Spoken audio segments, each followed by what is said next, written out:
Excellent. Well, thank you. It's really nice to be here. I'm incredibly proud of the work that Interface does around the world every day. So when I'm given the opportunity to come and share what we're doing on behalf of the 5,000 people that work with us around the world, I'm really delighted to do so, and it's always a really gratifying experience. So I do talk a lot about what we're doing at Interface to other businesses, to business schools, to business forums. And over the last 5 years, the conversation has really been about, why don't you tell us what the business case is for sustainability? Give us the business case for sustainability. And I would sort of ask you guys to consider that question in reverse as a frame for our conversation today, which is not what is the business case for doing sustainability, but what is the business case for doing business unsustainably? I mean, right? What the hell is the business case for running your company in a way that damages oceans, threatens sort of life on Earth, has lasting impacts on human health, habitat, ecosystem? I mean, what is the real business case for running a company in a way that damages the biosphere and threatens everything that we depend on for our life? I mean, I think that's the question. And so, that's the frame that our company thinks about when we approach this. And so the question isn't what is the business case, the question is why aren't we holding all businesses to the standard of achieving profitability in a way that still maintains this connection that acknowledges the reality of our reliance on a healthy biosphere. So I think that's the frame I want us to all think about. Our company believes that's really the only way to do business. And I want to spend just a few short minutes before I share some examples about what we're doing. I want to tell you kind of why we're doing it and how it started at Interface. And it really started with our founder, Ray Anderson. He built this company from scratch the year I was born in 1973. So I'm aging myself. But he built the company from scratch with a really cool idea to introduce modular carpet into the commercial office markets in 1970. So it is literally just this idea of we make carpet and then we cut it into squares. And we were really capitalizing on this idea that was happening in the 70s. And for those of you who have lived through that, this is sort of a nice blast from the past. What your hair used to look like, what you all used to look like. And really he was capitalizing on this idea of modularity and bringing an entirely new business into the commercial office space. And now it's really expanded everywhere, healthcare, hospitality. And it looks a lot more like this nowadays. But it was really launched at its heart as very small, very innovative. The first 10 years of the business, it grew exponentially. And we really built the market, both in the US and overseas, for this idea of modularity and flexibility.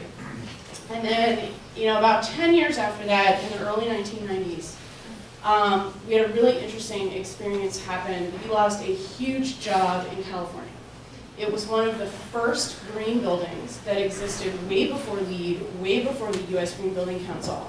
And it was a really innovative project that was being undertaken in California. And we were trying to get the business, and it was very high profile. And the green consultant that the company had hired to run the project was asking our salespeople, I get your product, I understand how it works, I get the flexibility, I get the less waste, we like that. But what is your company doing for the environment? This is a green project. And our sales guys did not know how to answer that. They'd never been asked that question. Ray didn't know how to answer it. And when we lost the job, he got very concerned about our ability not to answer what a customer was asking. And he just wouldn't let it go. And I think the thing that really bothered him was not only couldn't we answer a question that one of our customers really cared about, we'd never even thought about it. We'd never even had that question ourselves. We were so disconnected from what our customers were thinking that we'd never even thought about it. We'd never even asked, what impacts does this company have on the planet? What about the raw materials that we're using to make these products? What are those impacts? We never even thought about it. And he couldn't let it go. So like a conventional CEO he created a task force and said, we're never going to be in a situation where we can't answer this question again. So I'm going to do what sort of every company CEO does. I'm going to get a bunch of guys, and in those days it was all guys. I'm going to get a bunch of guys together, we're going to create a task force, and we're going to figure this out as interface. So he gets all the guys together, they don't know how to answer it. So they turn it around on him and say, we're going to dig into this. But as the founder of the company, you need to show up and give us your environmental vision. That's how we're going to kick it off. You're going to give us this environmental vision, and then we're going to get to work. And he's told me many times, and if any of you had ever seen him speak, he tells this story. You know, I drug my feet. I did not want to give that speech. I had no idea what to say. I had never thought about it. The company had been in business by then for about 20 years, and I never even thought of it. So I didn't want to give that speech. And a couple of weeks before the speech, he commits to do it. He's starting to sweat. He's reading all sorts of stuff about the environment. And a salesperson manages to give him this book. How many people have read this book in this room? Fantastic. It is a really amazing book still. And if you don't know anything about Paul Hawken, he himself now is this amazing author, environmentalist, thought leader, but he's also a business guy. He also started one of the first organic markets in Boston. He also created a business, Smith & Hawken, which he subsequently sold. So he has this interesting foot in both worlds. And he created this book where, you know, in my summary, it kind of does 2 or 3 things. It details a lot of the damage that we've done to the planet and the biosphere. It squarely frames up where that trend is heading, not in a good direction. And then it gives you some hope at the end by saying, but there's kind of one institution that's powerful enough, nimble enough, innovative enough, has enough money to really get in there and fix it, and that's business. And so that really resonated with our founder. At a time when he was looking for a vision, and I think frankly looking for a little hope, and looking for a connection to, as a CEO or as an industrialist, where do we fit? He read this book. He had what he describes as an epiphany, a fundamental change of perspective about the role of business, the role of our business, and where we should be going. So he showed up to that kickoff, and he delivered this vision. And he admits now, I basically stole half this language from Paul Hawken's book, and I give him huge credit for it. I borrowed shamelessly from it, and you know, I delivered this, and he stunned our people. Literally, for an hour after he said it, our people sat in the room and said, I don't think our business is going to be able to do this. This is crazy. This is unrealistic. We'll never be able to do it. It's going to kill the business. But we like it. There's something kind of interesting there. What if we could do that? Wouldn't that be amazing? So I think what's really interesting about that is this started for us with the fundamental recognition of a business guy sort of getting, we are connected to the bigger biosphere. Business has a role here. And the way we have to operate together is very different than the way we've been operating the last 20 years. So he refocused the entire company around this vision. And, you know, to Keith's point earlier, you know, this isn't an eco-efficiency approach. This is not about managing our carbon footprint. It is really about doing business in a way first that lessens every environmental impact we have. So in the last 15 years, we've been very focused on the do less bad. Control what we are doing, because we've made some really dumb decisions in the last 20 years. But we're starting to sort of work our way towards a model of do more good. And what's been really fantastic is the best ideas for that do more good aren't coming from outside experts that we're hiring, they're coming from our internal employees. And at the end, I'm going to share 2 sort of really interesting examples of where we think we're starting to frame up what it means as a business to do more good, but we still have a lot of work to do to sort of be less bad. So this is just a snapshot of where we are. And I think I've only used 2 charts in this whole presentation. So, you know, the interesting point here is it's taken us 15 years near 19 years to get to some of these. And for example, recycled and bio-based materials being half of all the total raw materials we use to make products. We are a product manufacturer. That is what we do. That is our biggest footprint. So for us, cracking that in the early days started out very incrementally.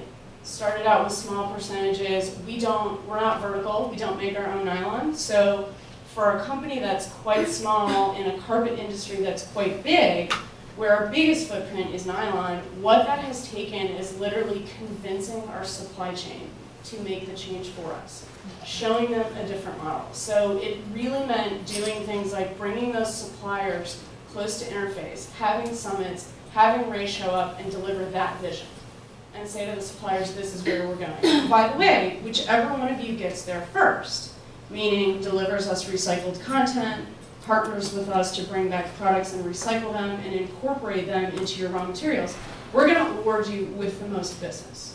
So we saw this play out about 5 years ago when we felt we were just getting incremental progress on the supply chain, and we convened our two big steering suppliers. And we said, quite frankly to them, we're not moving fast enough. We have a goal to get to 100% recycled or bio-based raw materials in 2020, and you guys are the biggest barrier. You've done some incremental stuff, we've made some investments, you've made some investments, but now we expect a big process leap. We expect big changes, and we're going to give the lion's share of our business to whoever will do that with us. And one company stepped up, they invested in a recycling plant. Their name is Aquafil. They now get the majority of our nylon business. And it used to be a third, a third, a third, and now they are sort of the majority supplier, and they are a big reason that the number has gone to 50% because they supply us with 100% recycled nylon that goes into products. And there's a little bit of business risk there because we have a lot of our eggs in this basket, in one basket. But we felt it was kind of the best way to make a commitment to these suppliers and to show them there's a real business benefit to doing business this way. So I want to sort of talk a little bit about what are some of the benefits that it's really brought to Interface, both from a sort of nuts and bolts business perspective, but also really over the last 20 years transforming the business into being a more innovative, more creative, more resilient organization that has really given a sense of purpose to the people who work there. And so the vast majority of the employees that we have work in a very different environment as this. It's dark, it's loud, they're working on machinery to make carpet tiles. So if we can get someone who does the night shift in the tufting department in Northern Ireland excited about sustainability, we can change the culture of the organization in a way that fundamentally gives us a higher performing business. So I want to talk a little bit about sort of some of the nuts and bolts, and I love this picture because it really to me shows that sort of making that connection on a real level with employees and driving that. This is an example of one of our employees bragging about the level of edge waste that their facility has gotten down to. In the early days of starting, it would have been right here. And now we sort of have competitions all over the world to say who can get their edge waste down to a half an inch, a quarter of an inch, an eighth of an inch. And so how do we really do this? Kind of what's the point? The first point really is, for us, we needed an entry point to bringing this big vision down to a manufacturing organization. And a lot of organizations start where we started with waste. Is the fundamental entry point, do less bad, waste less money, very easy concept for everyone in the organization to understand. So we created a waste prevention program. We called it Quest. And I think we did two things here very smartly. We broadly defined the category of waste, not just to be stuff like this in a conventional manufacturing environment, but anything that doesn't go to a customer. Off-quality falls in that. Things that come back returned from customers falls in that. And from a sustainability perspective, we even defined non-renewable energy as a waste. And we rolled out a very aggressive program and a training program at all levels of the organization to say, this is where we're going, this is the broad definition, and two really powerful things happened. We realized really quickly that all the best ideas existed way below the management levels. And we created a system of teams that were employee-led that drove progress. And not only did it capture the best ideas, it kind of democratized this process. It took a lot of the conventional manufacturing hierarchy out of that and sort of opened up the space for people at all levels of the organization to bring ideas. So exactly what Leith was talking about, but with no strategy on our end. We literally walked our way into that. Had we had some of Leith's work 15 years ago, we probably could have gotten there a lot faster. But it's very interesting to sort of finally see it articulated and say, okay, we can sort of reflect on that and say that's a really interesting example of where we kind of parted some of the branches, put a little sunlight down below, and started harvesting those great ideas and getting people really connected. So I think this democratization was really important, but it sort of also gave them a deeper sense of purpose. You know, the people who were allowed to participate in that team as tufting operators got new opportunities within the organization. Not only did their ideas get heard, they were now on sort of a different team where they had a different level of leadership. They now had a higher level of interaction with some of our senior managers. We used to give awards to people every year, and twice a year we took them to really great locations like Bermuda or the Bahamas and sat them down with the senior guys in the business and had them present their success. And it was a really fantastic way to sort of drive that. So you had the direct business benefit, which is we saved a bunch of money. And we don't love to report this publicly because we think it's kind of a weird number, but we have a $480 million number in our head of the waste that we've avoided since we started this program. And that's really significant for the bottom line of the business. And the reason we don't sort of say, we saved $480 million is the program shifts and it flows and ebbs and, you know, it might be 400. You know, we've sort of been able to say over the years on an annual basis, this is what we saved in the program annually, but the program slightly changed. So that's a number internally that we're very proud of, and it's also a number that we've gone back and been able to show that in the first 10 years of focusing on sustainability, that's where we got the money. And it gave us a little bit of a breathing space, and it gave our executive team the ability to think a little bit more long-term when traditionally they hadn't and weren't comfortable thinking that way because there was this perceived pot of money. It was a sort of a very powerful way to us to make the argument that we could go ahead and invest in technologies, for example, to bring products back, to recycle the backings, because we had this pot of money. And it was a sort of really interesting way for us to make that first leap. The second example that I want to talk about, sort of a little bit more focused directly on innovation and competitive pressure and positioning in the market, are two examples that we actually got to using biomimicry. So I'm not going to talk about the process of that, but know that they were inspired by this idea of looking to nature for solutions. And we went there because we had started to challenge our design team in the early days to get on board with sustainability, which as a designer means dematerialization, you know, make the same products with less stuff, think more thoughtfully about designing things that can be more efficiently manufactured. And they were just stumped. You know, they just didn't know where to go. So one of the ideas in the early days was our founder brought together some leading thinkers, including Paul Hawken, who wrote the book. And he explicitly reached outside of the organization and said, look, we're humble enough to tell you we have no idea how to do this. We have a huge vision. We don't know how to do this. He wrote a letter to Paul Hawken and said, I was greatly influenced by your book. Would you help us kind of figure it out at Interface? And Paul started pulling other people into our organization, and Janine Benius was one of them. So we made this connection around biomimicry. And sort of, I think the really interesting case study here is we developed a product using a biomimetic approach. And we created and launched this new design, which quickly sort of led into an entire product category. And the really interesting thing to know about this is that it is a whole new way of thinking about how we would design a tile. So if you look at sort of the carpet tiles on the left, you'll see that there's this variety amongst the pattern. And that's the lesson we took from nature. We literally sent our designers out into the forest and said, observe how nature would design a floor. And they came back with this really interesting functional observation, which is the one thing that nature does way differently than we do is they have this lack of uniformity. There's a lot of beauty, but it's a little chaotic. It's sort of not uniform, and that's in direct opposition to how we design products. It's the old, Henry Ford model. It's the factory line model. We make every single thing exactly the same. Very cookie cutter, very the same. So what does that mean? That means everything, because we're just putting it into this system. We're not putting it into sort of exactly the same thing. So that's sort of the concept of mergeable dialogues. And it also sort of reduced installation waste. Typically when we're installing a room where everything is the same, we have about a 4% waste rate because we've got to sort of work around corners, you've got to make sure sort of the pattern lines up and things are exactly the same. With this, we took that from 4% to about 1.5%. And it was quicker.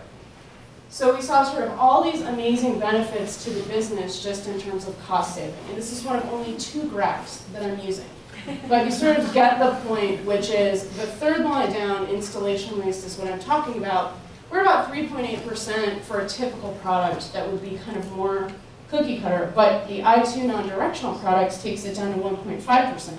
Still fantastic because you can see the other 2 categories are the conventional kind of broadloom or rolled carpet. So you can see the real impact if we're competing for, let's say, a job, or talking to a design firm about how quickly can we install it, how much waste is there going to be, are you a company that's really focused on waste, we can actually give you a real metric about the difference in terms of the installation. So it's a really revolutionary, and for each of that, using that square footage that we're using, which is the second column down, sort of how do we quantify the benefit in manufacturing? It's about $25,000 that we don't throw away because of off quality, because we just eliminate that. So if you multiply that across all of the millions of square yards that we sell a year, it becomes pretty significant. So that's sort of a specific example there. A second one that also originated in biomimicry, our design teams were really struggling with this idea of how do we get off of glue? In many cases, we have to glue down the carpet tiles. And the immediate impact on the humans that work in those spaces are the volatile organic compounds that come out of glue and the impact on indoor air quality. But it's also installation time. It's also the cost of creating the glue and the packaging. So how do we sort of just move in a completely different environment? And we started out looking at biomimicry and looking at actually how geckos cling, how nature glues, how nature sticks itself. And while that sort of didn't immediately give us a solution, what we realized is we were asking the wrong question. Nature actually doesn't glue, nature uses gravity. So why don't we actually get smart and use gravity? And our innovation sort of went in an entirely different direction. And instead of gluing down the carpet, we created something that's right here. And I probably have a better slide to show it, which is something that's essentially the size of a Post-it note that has an adhesive on one side. So instead of this ridiculous idea that we had and the industry has had for the last 25 years to take a perfectly great product and glue it down, we just said, why don't we actually stick them to each other using much less adhesive, and actually they can use their own weight and gravity to stick to the floor. So it was this really interesting idea of how is our focus on sustainability, the need to sort of think about air quality, the need to think about the impacts of glue, how will that drive an innovation? And how does that change the way we think and change the way we look at solutions? And this is sort of a great example for two reasons. The first is it really started to show our organization that because of sustainability, we're embracing new ideas and sources of innovation that are way far outside of our company, that are really very valid and inherently sustainable. If you look to nature for solutions, you're typically going to find something that isn't a heat, beat, and treat, lots of toxic chemicals, lots of heat, lots of processing. You're going to find things that self-assemble at room temperature and that don't take a lot of energy and that use waste as food. So it's inherently space where we never were looking before until we adopted this sustainability mission. And in this example, it's been a really sort of dramatic competitive advantage because not only was there a cost savings for us There was a huge environmental impact savings. It's about 90% difference when you install a floor with tactiles than when you installed it with glue. In terms of, the VOCs are almost zero, and I can't say zero because there's no test that can detect between 0 and almost 0, but it's 0, but the lawyers are like, you can't say 0, it could be so minuscule. So it's almost 0. Impact on VOCs. The process of making a tactile versus making the glue is about 90% lower environmental impact. So the sourcing of that, the packaging, the processing of the glue was 90% higher than this. So huge contribution to our environmental footprint. It was less expensive. It gave us a huge competitive advantage because in certain jobs where designers or individuals didn't want to have glue, they wanted to have a floor that was quickly replaceable. Maybe it was a job that we needed to do really quickly. These install a lot faster. They're much easier to flip out. They're much easier to take out. And in a really interesting twist that we weren't thinking about, they allow us to bring back products and process them for recycling in a much better way than before because we're not washing off glue, we're not ripping them off the floor, we're literally picking them up and pulling them apart. So here's sort of an example from a financial perspective, and I always look at the first 3 years of when we launch because that's usually sort of the big spike. But if you sort of look at the idea of from a sustainability perspective, there's an environmental impact, there's an impact to the business, there's an innovation impact, but there's also a financial impact. So, and this is a really fantastic example because when we started in 2006 and launched in 2007 and it really hit the market in 2008, that was not a great time for the business world. It was not a great time for the sales of commercial carpet in any part of the world. So it's also a really great example of sort of innovations in the pipeline coming from sustainability, derived from a very different place, which can contribute to the business, even in times when we're seeing sales sort of take a much different approach. So I just wanted to share that really quickly. The next thing I want to talk about is the more intangible stuff. And when I start to sort of go down this path with businesses, there's this conversation, this expectation of sort of just give us your numbers. Hang on, I'm going to do a time check. Perfect. There's this sort of sense of just give us your numbers and talk to us sort of about how the business is really benefiting. But if you sort of look at the conversation we've been having, I always summarize it as saying costs are down, innovation is up, and there's no shortage of ideas in our business that come from places we never would have expected them to. So that's I2, that's tactiles, that's the fundamental focus on waste. When we talk about a healthy, high-performing organization, we want operational excellence. And I think the Quest program and the programs we have to continually challenge our factories to get to zero footprint provides that constant focus on progress, on excellence, in a way that really deeply engages others in the organization. So I think we've done something very right there. You also need a strong innovation pipeline. You need really committed people. And this is sort of the last thing I want to touch on before I share the two final examples. And this idea of how can sustainability impact others in your organization. And I just one quick example here. This is the guy that I aspire to have in every one of my factories. He actually works in our LaGrange manufacturing unit in Georgia. And sort of this is the kind of person that we aspire to have. We want to create this sense of ownership and purpose. So we've been at it about 21 years now, and I recently surveyed about 10% of the total population of employees at Interface for a project I'm working on about the next vision of sustainability. And I asked them, are you connected to the sustainability mission at all? And if you are, why are you?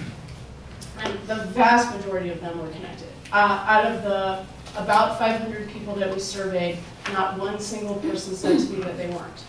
They were connected for different reasons, but the top 3 reasons were, I could summarize it by people saying, because I come to work to make more than carpet. This job is about doing more than just making carpet. Some people say I come to work to save the world, because we're protecting the planet. And that to me is sort of the lifeblood. We can talk about cost savings, we can talk about innovation, we can talk about all of that. But unless you have this foundation, and until you create, I think, this sense of purpose in your company, you don't really get to deliver on the amazing performance that you see as a result of that. So it was really interesting to see that, and I'm happy to share those survey responses. It always blows us away. And the summary there is it creates this really interesting sense of ownership and purpose that I think motivates our employees in a way that just showing up to do efficient work, just making great products, just being a market leader would never do. So I think that's really interesting. And as we move to kind of the last part, I want to share 2 examples of where we think we're going. And it really is for us about making this shift from being I'm going to skip that. It's making this shift from being an organization that does bad to an organization that does more good. And this is a great example that's come out of this really engaged culture. And I have a lot of slides here, but I just want to share this and you can look at it after. In really quick summary, this is a program that we've put in place to change the way our supply chain operates. And we approached it by asking ourselves, it's been fantastic that our suppliers have been able to do this recycled content, but what's the next step? And how do we show them a model and make it attractive that will actually change the way we can do business? So this is a program that we created where we put together local communities in the Philippines who collect fishing nets that are abandoned in their communities. And these fishing nets obviously have huge environmental impacts on the oceans as they sort of remain there, sort of killing everything in their wake. And there's a tremendous environmental impact on particularly those local populations where the nets are, because they're typically reliant on that resource. Subsistence fishermen, or they're fishing to provide animals into the tropical aquarium trade. So we set up this model where we said, we know that our suppliers need to understand the value of getting more recycled content in. The nylon in these fishing nets is the exact sort of nylon we use in carpets. So how do we sort of take a waste in a place where it's having an impact on the marine environment and on the local population and turn that on its head? And how do we create a benefit? So we launched a program with the Zoological Society of London where we set up a business model to use local communities to connect and process the nets, to send them to our supplier Aquafil, to have them be reprocessed, go into recycled yarn that we can use to make into our products. And for us, it was a way to say to our supply chain, it's great that you do recycled content, but as we move out of this do less bad, which is recycled content, and we think about how do we do more good in the world, what are those additional environmental and social benefits we should be thinking about? And let's just try something. To Leith's point, let's try something and see if it works. It might not work, but let's have the framework going in that this is a model that is about doing more good. And I will say in this room only that they were very skeptical. And they were worried about, well, what are the fishing nets going to look like coming from a bunch of local communities in the Philippines? How are they going to be cleaned? How are they going to be baled? How are they going to be processed? What will the quality be? How are we going to be able to ship them to us? Because their perspective would be, we could also partner with a large commercial fishing operation as a yarn supplier and directly get that into our recycling stream. And we said, let's give it a chance. Let's try it out. This is a model we're working on. And we have completely changed their mind the second they started to get fantastic PR benefits from being part of this program. And when their peers and people at green building conferences stood up and gave their CEO standing ovations when he talked about this project, fundamentally changed how they think about it. So that, to us, really is an example of how do you sort of try things out, but how do you also recognize that as a business you don't have to solve everything? How do we move towards more of a network model? How do we connect those people, those organizations, those that have enthusiasm? If you think about what Leith was saying, think about creating a bigger adaptive operating system that is sort of not just those super connected people in your organization, but going outside of that and saying, how do we use the skills of someone at an environmental organization? How do we use someone in a different place in the supply chain? So we call it networks. It's a fantastic example of where we think we're going.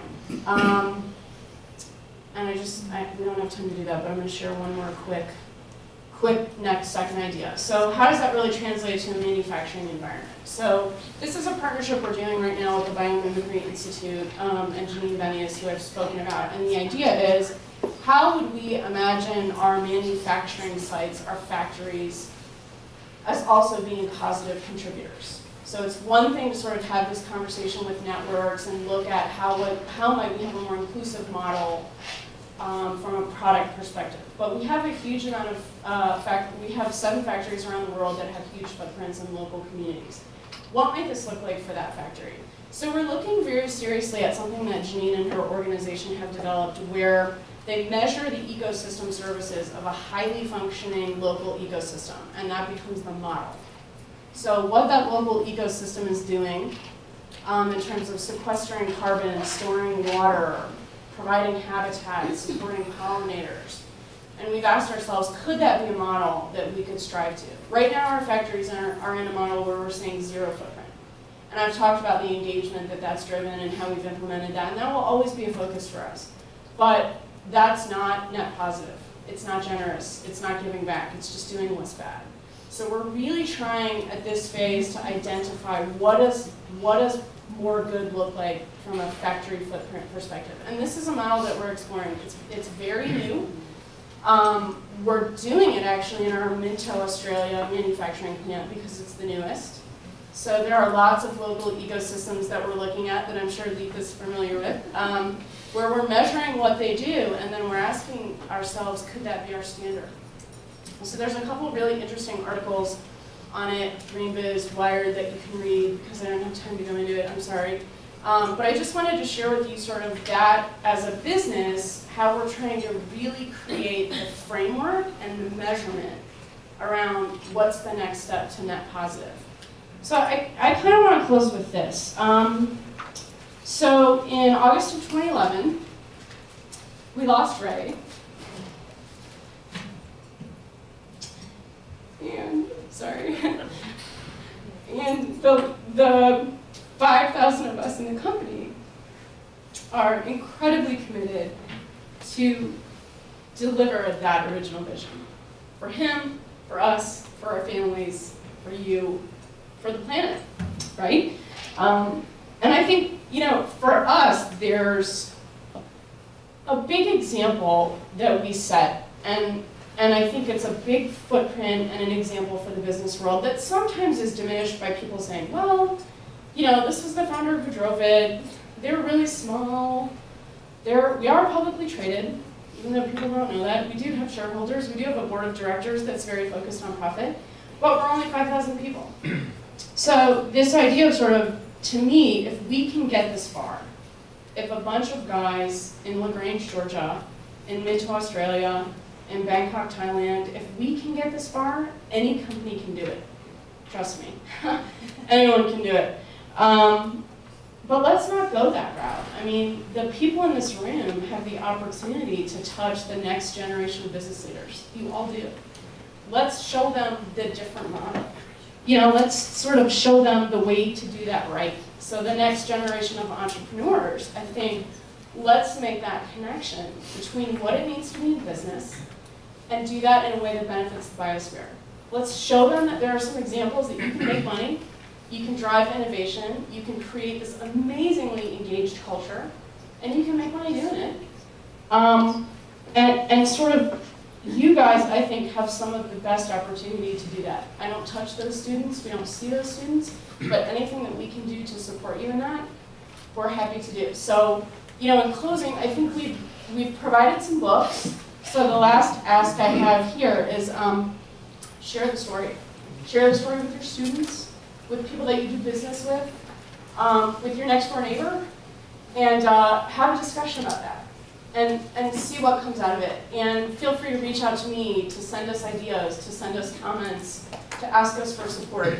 Because this sort of really is, if we don't all get behind this, you know, the next 20 years for all of us are going to be a very different place in the world. So, thank you. Thanks for your time.